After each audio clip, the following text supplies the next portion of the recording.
Welcome to Bankless, where we explore the frontier of internet money and internet finance. And today on this episode of our Zuzalu series, we are exploring some new frontiers. New frontiers and new technologies, all of which are poised to completely revolutionize the world and change everything about the operating system that society is currently running. On this episode of our Zuzalu series, we're exploring the frontier of cryptography, which is maybe not as new of a frontier as some of the other ones that we've explored, yet nonetheless, the cryptography-enabled future is poised to change the landscape as all the other technologies that we've talked about. I will say that the ZK week at Zuzalu was one of the weeks that I attended the fewest talks and workshops on because, I mean, come on, what am I gonna do there? Which is why I pulled in a very familiar friendly face, Justin Drake, to summarize the entire ZK week at Zuzalu in a 45-minute episode. Turns out there's this cool new frontier of crypto called Nova, ZK Nova, which has to do with folding numbers recursively to make cryptography harder. I don't know how to explain it, but that's what Justin is for. But first, before we get to the familiar territory of Justin Drake, we're going to talk to Daniel Shorr, who's working at a startup in the ZKML landscape, which has gotten a ton of hype and attention lately. And if you listen to the interview with Daniel, you'll understand why.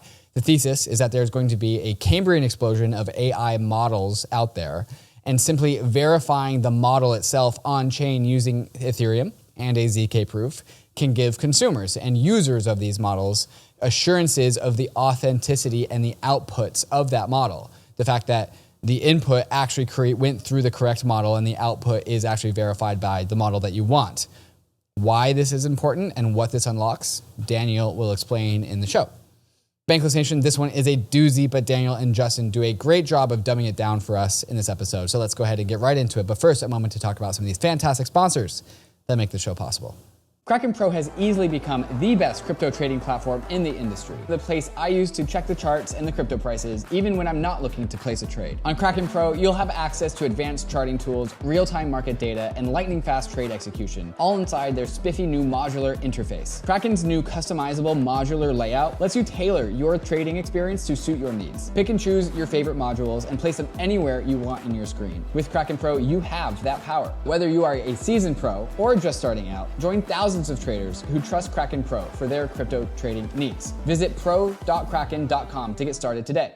You know UNISWAP, it's the world's largest decentralized exchange with over $1.4 trillion in trading volume. You know this because we talk about it endlessly on Bankless. It's Uniswap, but Uniswap is becoming so much more. Untitled Labs just released the Uniswap mobile wallet for iOS, the newest, easiest way to trade tokens on the go. With the Uniswap wallet, you can easily create or import a new wallet, buy crypto on any available exchange with your debit card with extremely low fiat on-ramp fees, and you can seamlessly swap on Mainnet, Polygon, Arbitrum, and Optimism. On the Uniswap mobile wallet, you can store and display your beautiful NFTs, and you can also explore Web3 with the in-app search features, market leaderboards, and price charts, or use Wallet Connect to connect to any Web3 application. So you can now go directly to DeFi with the Uniswap mobile wallet. Safe, simple custody from the most trusted team in DeFi. Download the Uniswap wallet today on iOS. There's a link in the show notes. Mantle, formerly known as BitDAO, is the first DAO-led Web3 ecosystem, all built on top of Mantle's first core product, the Mantle Network, a brand new high-performance Ethereum Layer 2 built using the OP stack, but uses EigenLayer's data availability solution instead of the expensive Ethereum Layer 1. Not only does this reduce Mantle Network's gas fees by 80%, but it also reduces gas fee volatility, providing a more stable foundation for Mantle's applications. The Mantle Treasury is one of the biggest DAO-owned treasuries, which is seeding an ecosystem of projects from all around the Web3 space for Mantle. Mantle already has sub-communities from around Web3 onboarded, like Game7 for Web3 gaming, and Bybit for TVL and liquidity and on-ramps. So if you want to build on the Mantle network, Mantle is offering a grants program that provides milestone-based funding to promising projects that help expand, secure, and decentralize Mantle. If you want to get started working with the first DAO-led Layer 2 ecosystem, check out Mantle at mantle.xyz and follow them on Twitter at 0xmantle.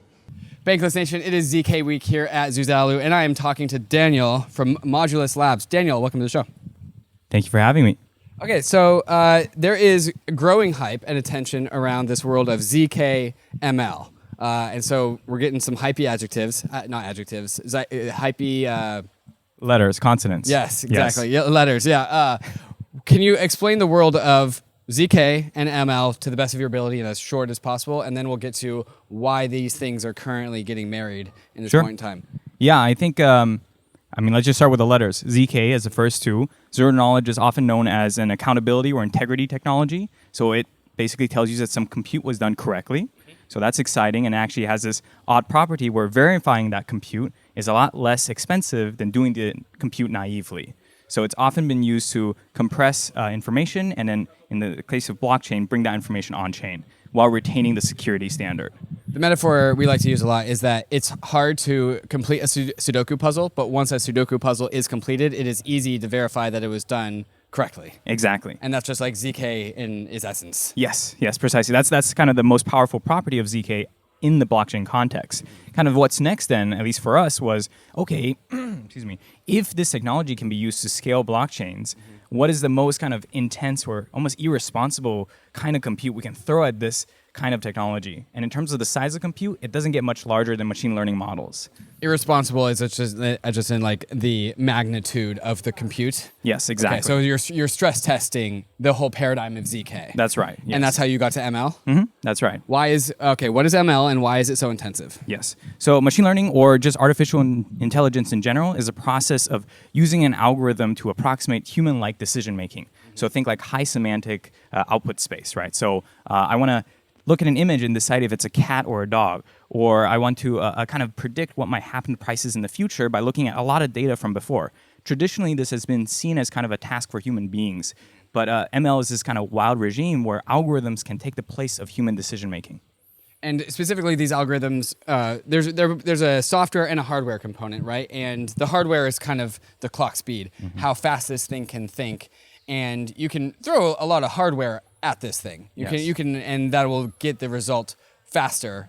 But the point is that blockchains, Ethereum, is not something that you go to do a lot of compute quickly, because that is what gas is. That is what gas fees are. That's right. Okay, so like, where does this intersection occur at? So like, if you said that you want to have this irresponsible use of a ZK proof, and what that means is just like throwing a lot of compute at this thing, that's fun. Why is this a real utility? Well, like, why is this actually useful? Well, kind of the magic is, I guess, the security of the blockchain, right? And the ability to bring compute of any size, but especially in this case, really large compute, up to that same security so that you can ingest AI decision-making into your smart contracts or into your dApps and on-chain services.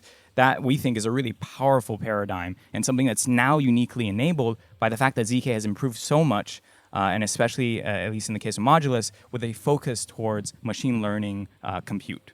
Okay, so apps can use AI. Can you just unpack that a little bit? For sure. It's a very general statement. Yeah. Can you make it a little bit more just defined and illustrative? Sure, of course. Let's take some kind of DeFi service which has liquidity pools. Perhaps they want to rebalance these pools using a really advanced algorithm, maybe something even akin to an AI algorithm. Currently, all that compute needs to happen off-chain because it's just too expensive to run on-chain. But with ZK-AI or ZKML, you can imagine that off-chain compute getting that ZK seal of approval. It's like, okay, this compute has been pre-committed, bless you, of course, and using zero knowledge, we can prove that that compute was done correctly, thereby upgrading it up to the security standard of the chain, and it's as though that entire process, in this case of rebalancing the pool, ran naively just on-chain. Why do you need to verify? Why do you need to verify it? Why can't you just run it without actually having to verify it? Yeah, and I guess I'll start by saying a lot of services currently do just run compute off-chain, right? It's certainly a lot less expensive.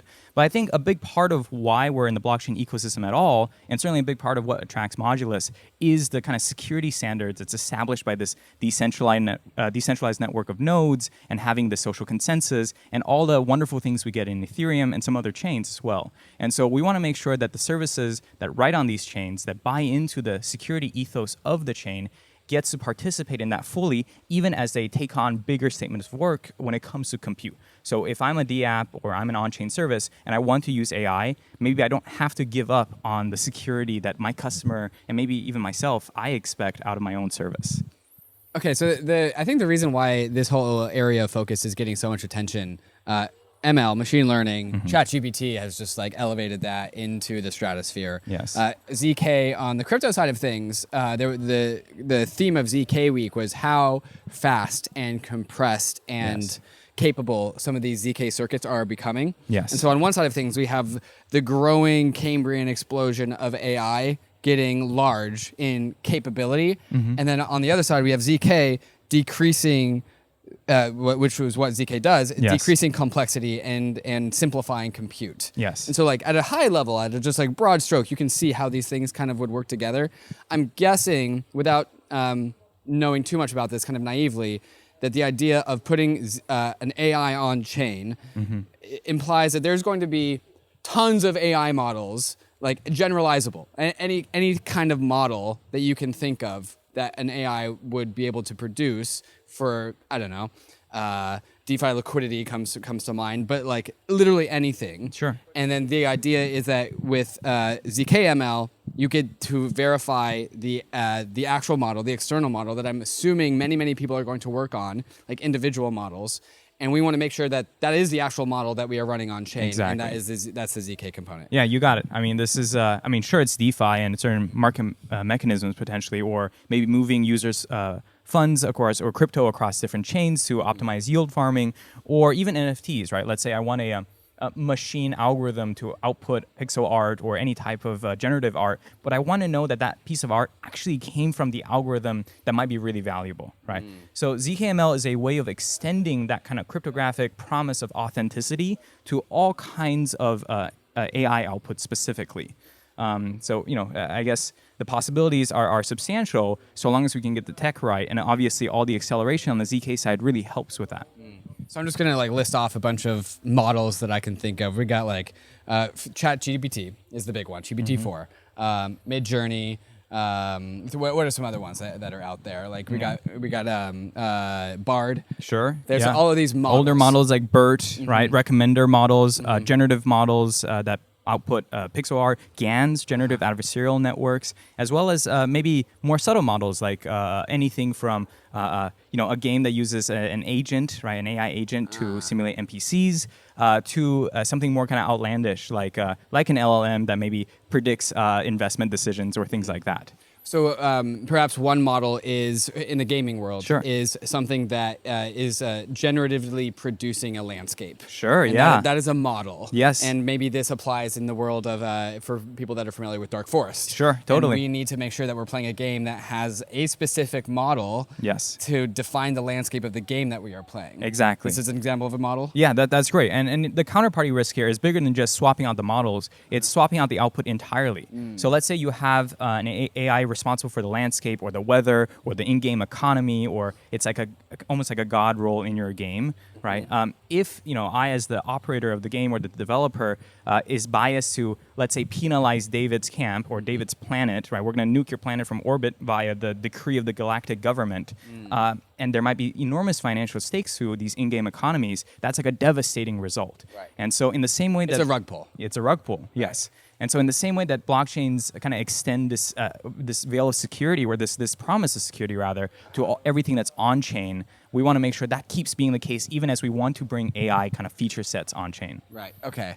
And so like just going further, like we got the AI generative landscape, and you also have like the models of AI NPCs. Sure. And like I could just think of it's kind of fun to think of like what AI models could become, but Yeah. I think that's kind of the point. Sure. Is that it's so generalizable, right? Yeah. And so AIs, we're about to get into AI week, lots of AI talks happening right now. There's a talk of generalizable AI, Sure. like artificial general intelligence, but then there's also the topic of like narrow AI. Yes. These are both models, Yeah. right? Like AlphaZero is a narrow AI about chess. And then we have more generalizable AIs that we think are coming or word are coming, also a model. And so the landscape of models, which is it's one of those words that you don't really understand until you see how generalized it is. The growing world of AI is generalized models for stuff. And then the ZK element allows it to take the soul of that model, of a particular model, and place it on chain to become an on-chain resource. That's right. For the rest of the blockchain ecosystem to use. Exactly, and it has all those properties that we love so much about things being on chain, including it's composable, it's obviously high security, it's in some sense really attestable and referenceable. All these things that makes the chain kind of a wonderful environment. You kind of imbue that AI compute, which previously was just in a black box somewhere. And so, like, I'm assuming, the composable part gets really, really cool, because then you can create some sort of system that creates a world of models.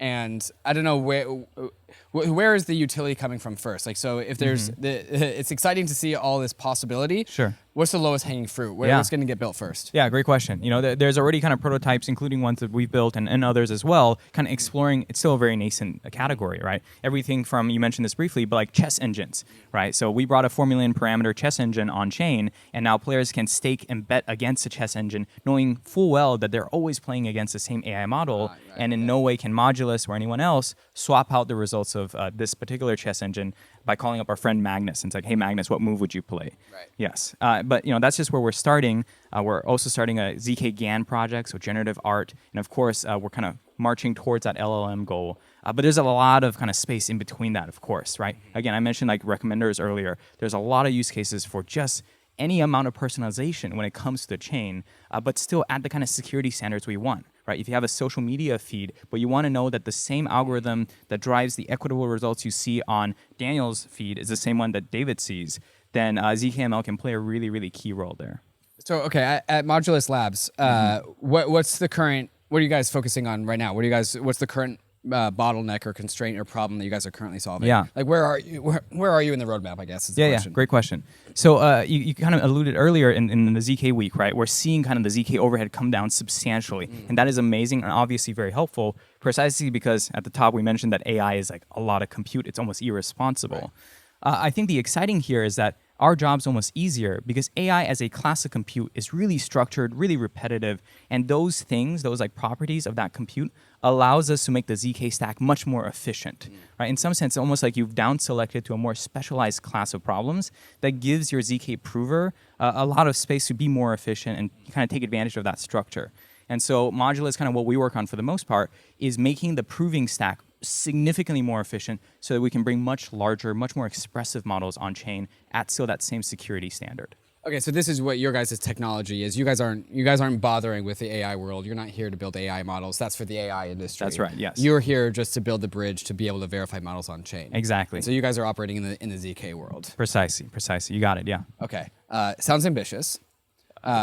We do our best. Yeah. How many of there are there? How big is Modulus Labs? Modulus Labs is currently a very proud 4 people. And when did you guys get started? About 7 months ago. Okay. Yeah. Where did the original inspiration come from? Was there like an aha moment, or how did the team come together, and what was the motivation? Yeah, I mean, this is going to sound a little ridiculous, but of course there was all this kind of excitement around Stable Diffusion and generative models. And around the same time, we kind of fell in love with ZK, and we kind of started asking ourselves the question of, hey, kind of what would we want to build here, right? And the background of the team is all like AI researchers from Stanford, and so it was almost a kind of an obvious thing. We kind of asked ourselves, oh, how silly would it be if we like put a very non-performant AI model on chain to, I don't know, let's say predict ETH prices. So that's what we did. We built the world's first on-chain AI project as a joke. We hacked it together over a week, and it started predicting prices of ETH and making trades on L1 with a Uniswap contract.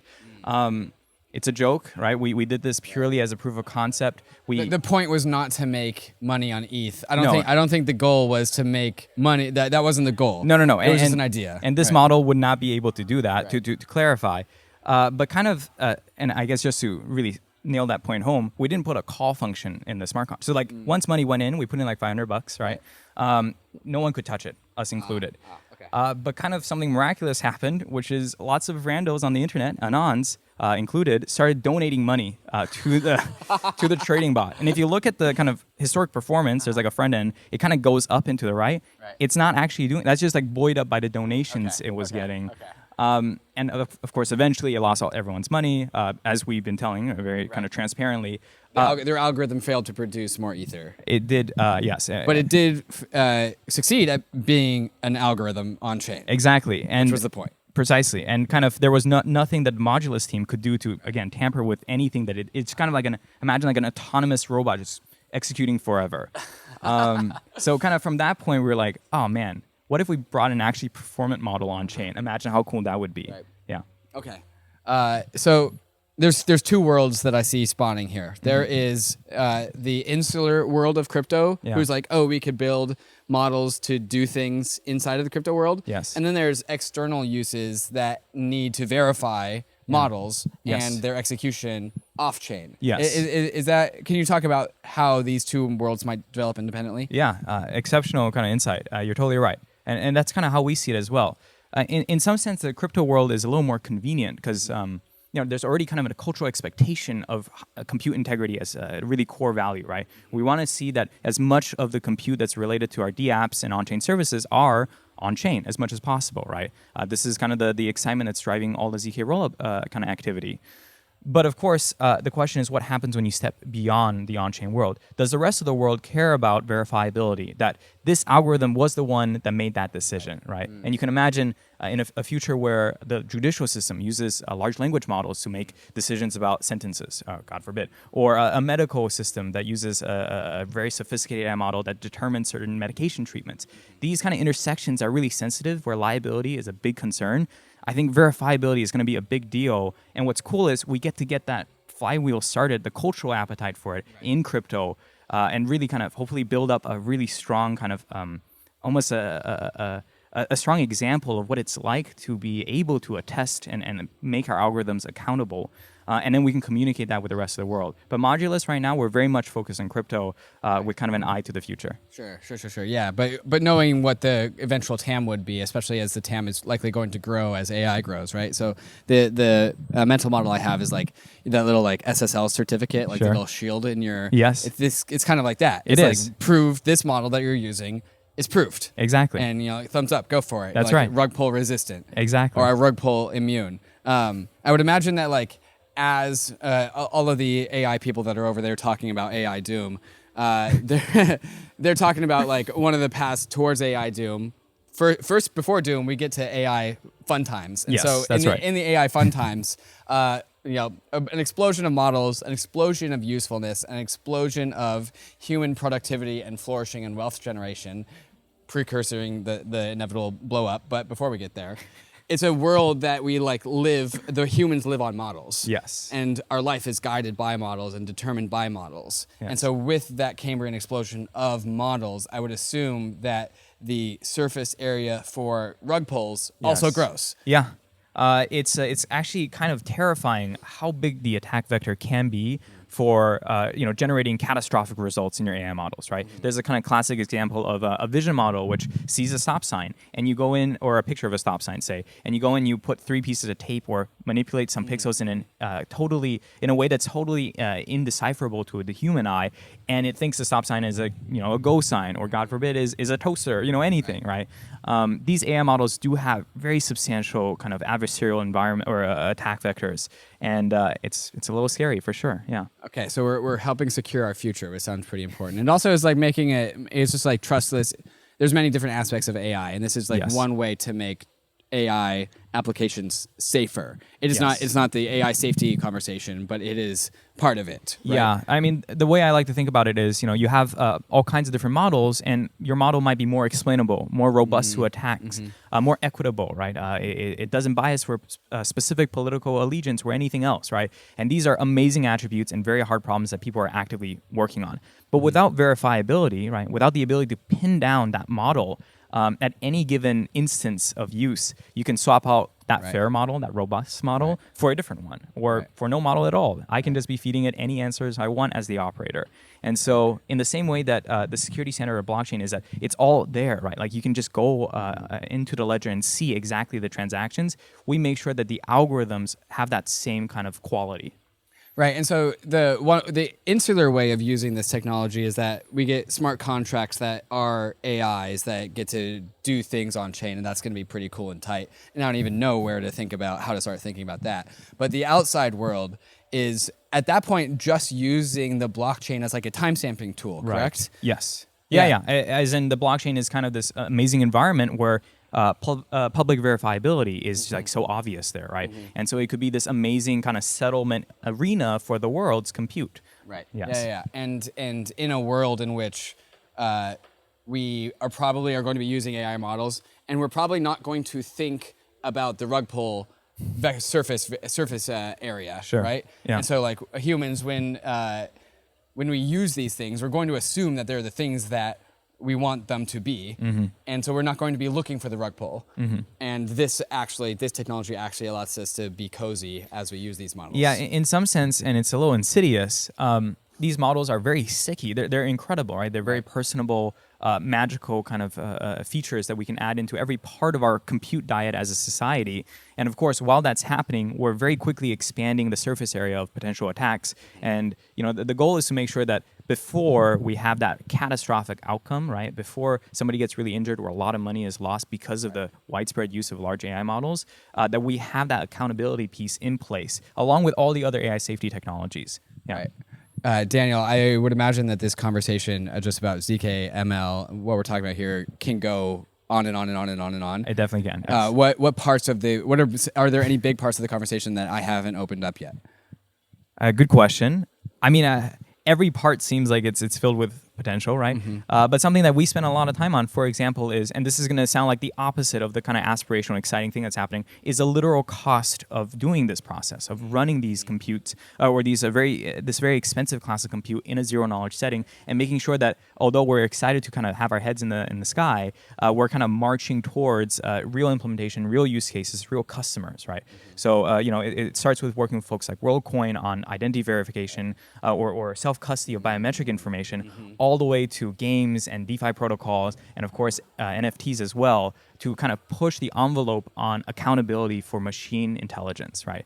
So, we have this kind of bigger thesis, but at least for Modulus, and I think the category in general, this nascent category, we want to make sure we march to the beat of kind of real, impact, right? Making sure that it's actually making a difference in the ultimate lives of these service providers.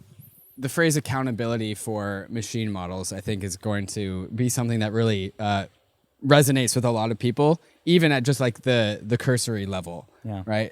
AI is going to and has triggered just like a lot of people's just like the hairs on the back of their neck. Sure. And so just as a branding, it's like, hey, we're helping AI be safe.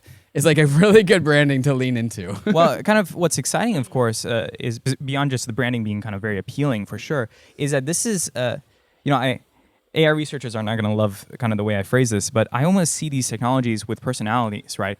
AI is this like very expressive, creative, like infinite potential, very powerful. But cryptography is very humble. It's very discreet. It says, this is the statement that I can show with pure mathematics, and this is kind of the kind of claim that I'm able to make and no more. And so being able to marry these two things, which have quite a bit of tension by their nature, is something that's like deeply exciting for certainly me, and I think the whole Modulus team, right? Yeah. Yeah, you use that word expressive, which is like one of my favorite words. Sure. And we have all of this explosion of AI models that have all of this power and personality that you're saying. And I think like maybe adding in that ZK circuit component also adds in just like a stamp of authenticity. Yes, precisely. Yeah, it's like I mean, you mentioned the little check mark, or it's like a Twitter verified check mark. Maybe back in the day when that was more substantial socially, but having something like that for your models, right? For your AI models, or for your any mechanism that is sophisticated compute, precisely. Daniel, I've learned quite a lot. Where should listeners go if they want to continue going down this knowledge rabbit hole? Yeah, I mean, not to show our own stuff too much, but Modulus Labs, we're on Twitter. We try to put out decent content. And of course, I watched your guys' first video on the Scroll YouTube, and man, that broke my brain. Oh my goodness. Yeah. There's all parts of the stack to enter. We're very technical to kind of more philosophical, but we want to make sure that kind of we meet people where they are, because it's really cool, and we want as many people kind of to be in the know about this stuff and kind of be part of this movement for, your words now, accountable machine intelligence. Love it. Daniel, thank you so much. Thank you, David. Really appreciate it. Yes. MetaMask has something new. Introducing MetaMask Portfolio. MetaMask Portfolio is the best way to view your crypto portfolio from a holistic level. See everything across all the chains all at once. In your portfolio, MetaMask will report the aggregate value of all the assets in your MetaMask wallets, and even the other wallets you import too. But MetaMask Portfolio isn't just a passive portfolio viewer. It is a place to do all of the money verbs that make DeFi so powerful. You can buy, swap, bridge, and stake your crypto assets. So not only is MetaMask the easiest place to see your wallets in aggregate, but it's also a powerful battle station for all of your DeFi moves. So go check out your MetaMask portfolio, because it's waiting for you to open it up. Check it out at portfolio.metamask.io.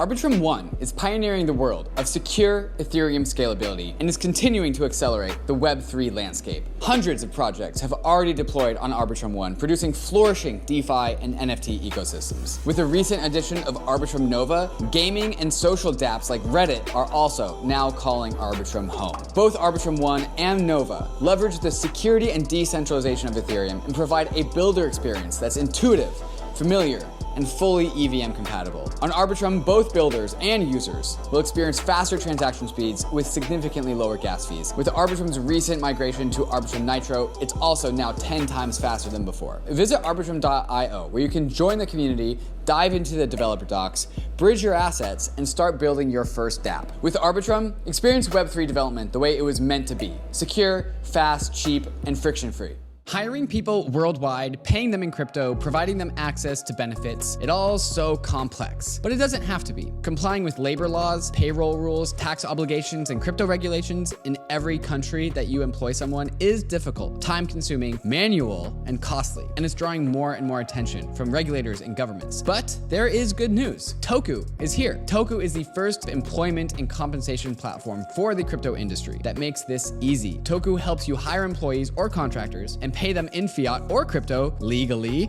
compliantly, and with all the taxes handled in over 100 different jurisdictions. So whether you're an early stage company with just a team of 2 or you're an enterprise with 200, Toku has a solution that meets your needs. Toku is already working with the leading companies in the space: Protocol Labs, Hedera, Gitcoin, and many more. So transform your employment and token payroll operations with Toku. You can reach out to Toku at toku.com/bankless or click the link in the show notes. Bankless Nation, we are here at Zuzalu, and I'm talking with our good friend Justin Drake. What's up, Justin? How's it going? Yeah, all good. Thanks for having me again, David. So this is ZK Week, Zero Yes. Knowledge Week. I've hopped into 2 talks trying to understand what's going on. I stepped in to the talk, and it started to break my brain, and I did nothing went in. And so as someone who is both a cryptographer who's on the frontier of cryptography, yet also understands how to explain these things to a more general public, I'm hoping you can kind of help me understand what the hell is going on this week. Right. So I actually took a bit of a break from crypto, a 1-year break more or less, going into MEV. But, I've been getting back into things in the last few weeks. Oh, by crypto, you mean cryptography? I mean cryptography, okay. Yes. And it turns out there's been a ton of progress around this thing called Nova. Now, Nova is kind of this idea which started in 2 years ago, in 2021. By a paper written by Srinath Sethi. And basically, he came up with this prover optimization for snarks. So one of the big bottlenecks in snarks is the ability to prove very, very big statements with small amount of computational resources and also with low latency. Right. And just to snark is just like a compression technology. It's a ZK. It's exactly. It's a ZK proof. And the thing that we're very, very good at is getting the ZK proofs be extremely small and extremely easy and fast to verify. So that's on the verifier side of things. And now a lot of the work now is on the prover side of things. We want to generate these proofs in the first place. And, we can do proof for simple statements. Like in the context of Zcash, I'm making a valid payment. But we want to be doing things like zk-Rollups. And here we have massive statements where we want to prove that a whole Ethereum block is valid. And a lot of the complication from an engineering perspective stems from the prover side of things. Okay, so just to make sure I'm with you, we have the technology to take a bunch of data and compress it into a really small packet of data. Yes. We don't have the technology to do that fast and cheap and quickly, right? Right. Well, maybe now we do, or at least we're getting there. That's what we're talking about. That's what's being talked about here. Exactly. That's the cool frontier that we're on. Yes. Okay. So there's a whole class of snarks that are based on so-called curves or elliptic curves, and the Nova techniques are on the order of 10x faster than the previous proof techniques. Nova is the cool new thing that people are discussing. It's the cool new thing, yes. And the generic term is called folding. And the reason is what you do is that you're going to take structured computation. So instead of taking this huge unstructured statement, you're going to take very, very structured statement and try and fold the various steps into each other. And this folding process is much, much cheaper than snarking. Now, what do I mean by structure? Imagine that you have a CPU, Right. and every cycle of the CPU, CPUs run, for example, at 3 gigahertz, 3 billion instructions per second. Every cycle is this structured thing that can be folded into the next step, and then ultimately, By structure, do you mean like serial, like linear, like a step by step by step by step?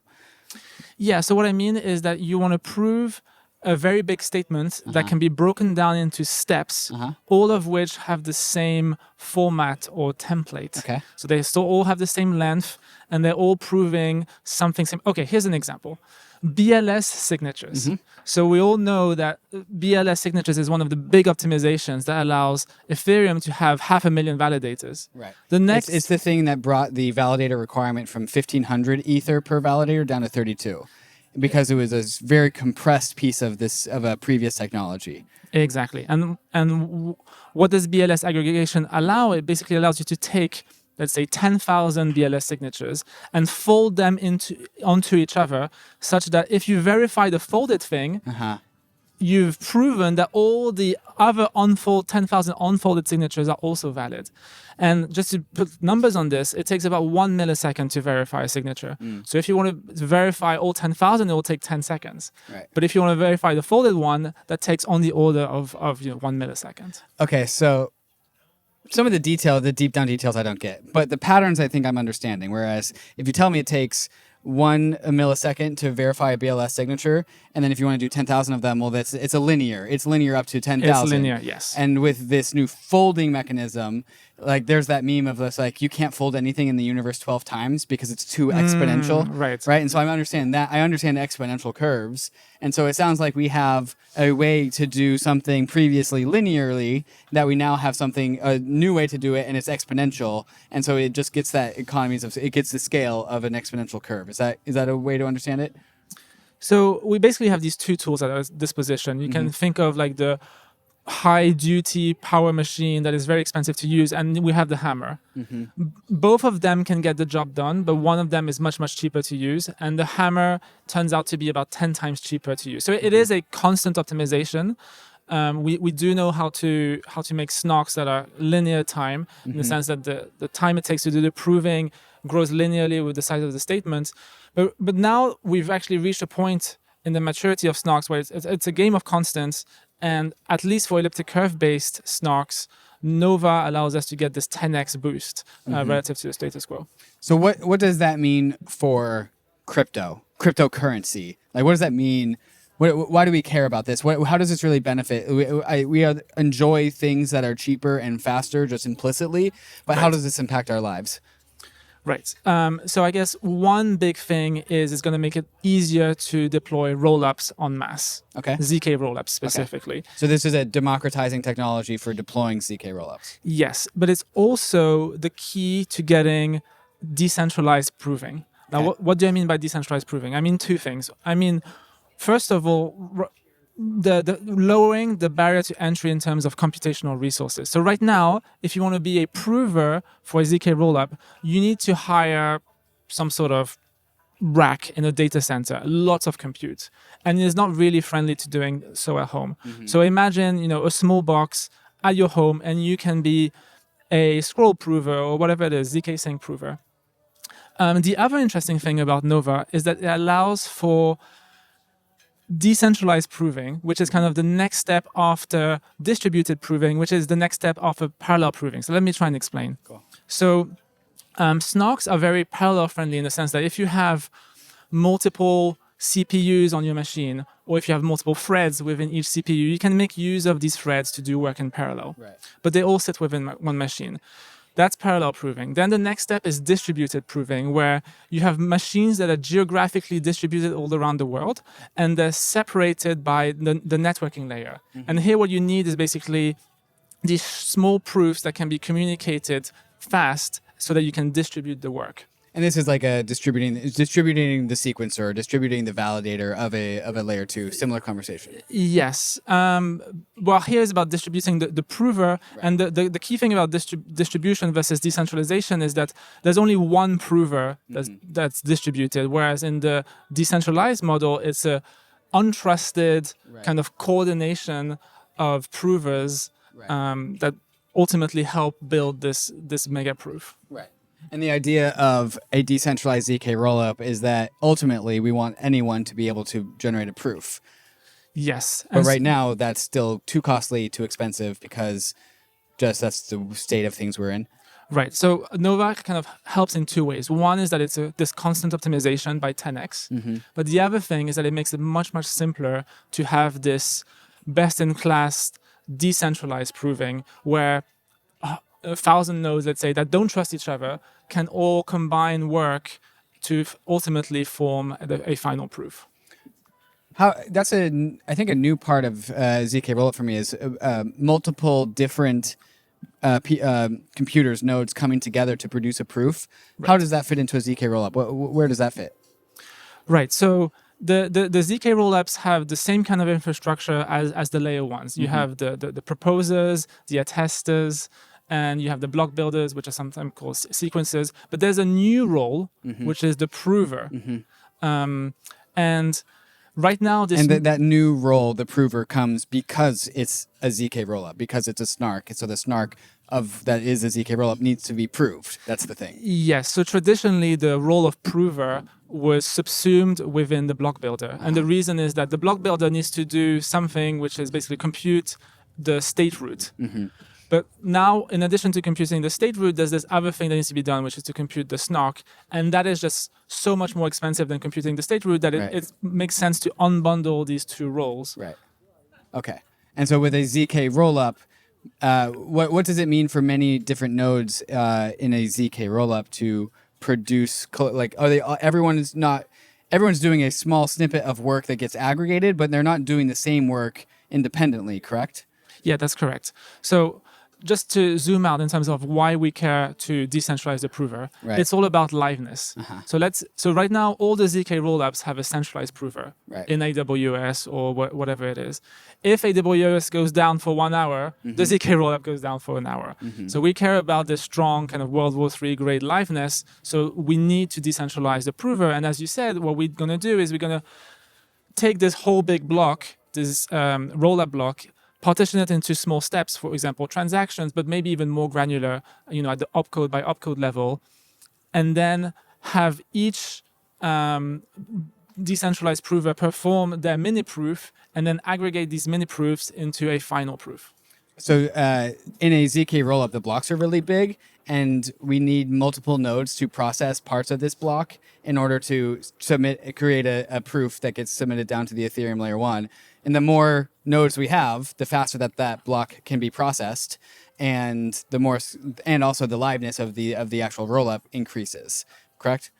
Yes. I mean, even without big blocks, even if you're only doing, let's say, 3 million gas every 12 seconds, so 15 million gas every 12 seconds, which is what the layer 1 does today, it's still extremely expensive because the EVM is not snark friendly. Right. So we want to combat this unfriendliness of the EVM. But once we've reached that, you're right, we want to increase the gas limit. Or another thing that we want to do is have multiple instances of your virtual machine. And the reason is that any given instance of the EVM is going to be bottlenecked by sequentiality. So if you take the EVM, for example, it's what's called a single-threaded virtual machine. And so it can only do so much. So let's say it can do 1,000 transactions a second or 10,000 transactions a second. And once we've reached that peak, we've maxed out on the throughput of one single instance of the EVM, it will make sense for these rollups to have multiple instances of themselves. Okay. And so when you put all of these pieces together, what does the future of ZK rollups look like before and after this new Nova technology? Right. So I guess Nova is one of the pieces that are going to get us from the present, which is a fully centralized prover on AWS, to this kind of utopic future, which will happen in a few years, where Not only do we have decentralized proving, meaning we have potentially hundreds or thousands of nodes collaborating to form the proof, but we have very high gas limits per instance of the virtual machine, and we have multiple copies of the rollups to consume all the data availability that we have on chain. And when I say that Nova is only one of the pieces, it's like there's other pieces at play. So another very important one is hardware acceleration. So if you use GPUs, it turns out you can get a lot of hardware acceleration. But the step after GPUs is actually to build an ASIC, where you get another 10x improver performance. And all these prover optimizations compound on each other. And we're going to need all of them to get to where we want to be. Right. And when people hear the term ASIC, they think Bitcoin mining. But this is not what we're doing. Only one node needs one ASIC to do the job. You don't need a wall or farm of ASICs, correct? Yeah, that's correct. So we have what's called an honest minority assumption. We just need one prover to be online and participating and to produce the proof to have liveness. And so one of the things that we want in these proven networks is some amount of redundancy. It could be 100 to 1 redundancy. It could be 1,000 to 1. So 100 to 1 means that even if 99% of all the provers in the world just suddenly go offline, the zk-Rollup still keeps on progressing forward. Okay, so we are currently we have some ZK EVMs. Polygon, ZK Sync are live on mainnet.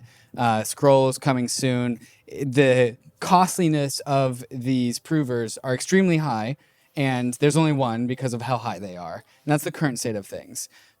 With further optimizations of each one of their own tech stack, you get some improvements. With this new Nova cryptography mechanism, you also get some improvements. With moving from GPUs to ASICs, we also get some improvements. Can you put some numbers on these things? So we're going from some amount of block space in the ZK EVM world, right. And then you aggregate all of these innovations together, and we get a different number of how much total block space there is. Is there any sort of how much magnitude more block space do we get as a result of all of these things? Right. So I guess one metric that we could be looking at is the cost per transaction of doing the proving. And nowadays we're on the order of 1 cent. So it's actually not that high. And with all the optimizations, we'll get it down to noise. Now to actually answer your question around the total throughput of the system, the really cool thing is that it scales horizontally. So the more people come in, the more fees are being paid. The proven network can actually grow organically. It's like a natural scaling mechanism. It's a natural scaling mechanism. And I think the main cost that we're paying right now is kind of this somewhat subtle thing, is the lack of decentralization, whereby we're trusting these centralized provers for liveness. And one of the things that ultimately we want to do at layer 1 within Ethereum is snarkify the EVM itself, the layer 1 EVM, and build a so-called enshrined rollup. And in order to get to that, holy grail, we need to do all the hard engineering work. So all the stuff that the rollups are doing, the non-enshrined rollups, will ultimately be useful for the layer 1 as well. Okay. So with the cryptography conversations that are happening here at Zuzalu, this whole Nova thing, we've applied this to the ZK rollups into block space and to just reducing costs and growing efficiency and all that kind of stuff. Are there other verticals that this new Nova technology can apply to? Yes. So generally speaking, Nova is an improvement to the ZKP world, the snark world. And in my opinion, snarks are just going to completely change the world. For blockchain specifically, we've talked about scalability, but it also has a massive impact for privacy. But even zooming outside of the blockchain world, we're trusting entities to do computation for us all the time. We make a Google search, we get some sort of answer. We have no idea on the validity of this answer. And so one of the possible futures is actually that the blockchain space builds so-called co-processors to the main processor. So every time you have, for example, a CPU in your phone or a CPU in the cloud, that can be accompanied by a piece of hardware, a co-processor, that does all the proving work in real time to prove that the processor's work is valid and then ultimately generate a SNOC proof. In this world, what does an invalid processor look like? Like what's the utility here? Right. So one kind of very technical thing, which doesn't really happen in practice, is okay. What if there's a bug in the CPU? That has happened, sometimes, but it's extremely rare. But the bigger threat model is basically that, it's just this trusted operator problem, trusted third party. Maybe your banker is giving you your correct balance on your bank account, but maybe it's not. Maybe it just removed a few zeros or whatever it is. And so when you go and open your mobile banking app, you actually have a mathematical proof that this is indeed your balance, as opposed to having to trust your banker. So the idea, I think what you're trying to say is with this new Nova technology, we can apply it to crypto, but then also there's ways to apply it in the rest of the world just because it's cheaper to run this thing. It's cheaper to operate. And so we can start applying more trustless principles in areas outside of crypto. Right. I think the end game will be that these code processors will be roughly 100 times the size and consume roughly 100 times the power of the processor. So there is still a cost there, but right now we're talking more about 10,000x overhead or 100,000x overhead, and so that really limits the number of applications that SNOCs are being used for to the most high value ones. And every time we remove an order of magnitude, we're opening up the design space. And I think just like progressively the internet has been eating the world every time you increase bandwidth by 10x, SNOCs are going to eat the world every time you reduce the prover cost by 10x. So how big of a deal, this whole Nova thing? Yeah. How big in the cryptography world? How excited? What's the level of excitement from the cryptographers? Because for the normal people like me who doesn't understand this thing, it's like, okay, I take this at face value. Justin's excited, but is how the whole cryptography community, how excited are they? Can we rate this on a scale of 1 to 10? So the applied cryptographers here in Zuzalu, I think, are very excited. I'm going to say, 8 out of 10. Okay. When they came here, I think it was more like a 5 or 6 out of 10. Okay. And all the presentations that have been done, all the sharing of ideas, people were like, oh, wow, we can actually combine these clever ideas. And actually some new ideas came through at the various workshops. So in the history of cryptography, where does this stand on breakthroughs? Would you call this a breakthrough? It's definitely a breakthrough for the applied cryptographers, especially people who want to build real-world applications. Okay. Of course, if you really zoom out over the multi-decade, there's improvements to the asymptotics. So you might have a quadratic prover versus a linear prover. That's a huge improvement.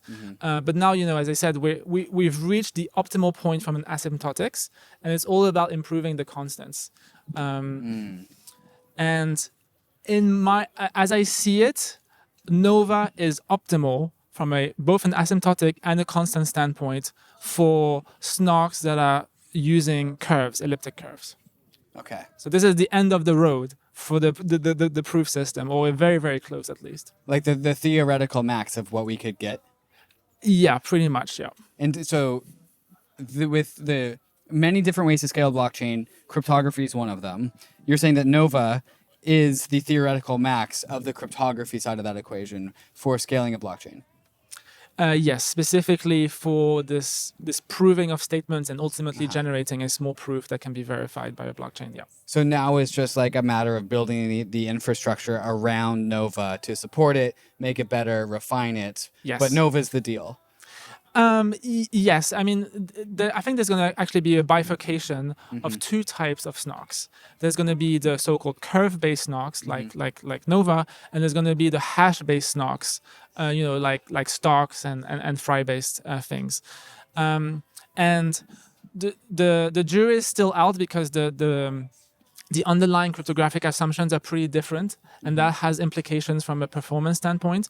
But I think what will happen is that we will see both explored in parallel, and both are extremely promising. One of the good things about the hash-based stuff is that it's post-quantum. So from an endgame perspective, that's kind of the most natural way to lean.